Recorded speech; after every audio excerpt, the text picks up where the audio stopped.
कोणाची नावं टाकायची, कोणाची नावं काढायची, कोणी किती वेळा मतदान करायचं.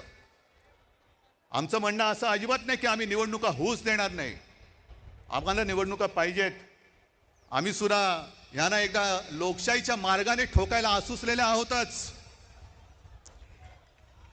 पण सदोष आणि चोरी करून तुम्ही जर का आधीच निकाल ठरवून निवडणुका घेणार असाल तर मग जनतेने ठरवायचे की निवडणुका होऊ द्यायचे की नाही. आम्ही नेतृत्व करतो. कोणासाठी करतो? जनतेसाठी करतो आहोत. आमच्यातले सगळे पक्षभेद मतभेद बाजूला ठेवून आम्ही या देशातली लोकशाही जिवंत ठेवण्यासाठी एकत्र आलेलो आहोत.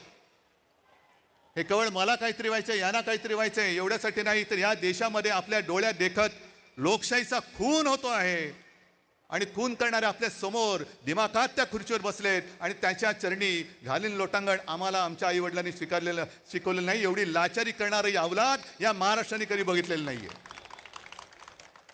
आणि म्हणूनच हे जे काय चाललेलं आहे हे नुसतं आम्ही येतोय राज काहीतरी करतोय, मी काहीतरी करतोय, पवार साहेबांची राष्ट्रवादी आणि त्यांचे सगळे नेते करतायत, शेका पक्ष करते, काँग्रेस करते, एवढ्या पुरतं नाहीये. आजपासून तुम्ही सगळ्यांनी आणि प्रत्येक राज्यातल्या प्रत्येक नागरिकांनी ही जबाबदारी घेतली पाहिजे की मत चोर जिकडे दिसेल तिथल्या तिथे त्याला फटकावला पाहिजेच. लोकशाही मार्गाने फटकवा.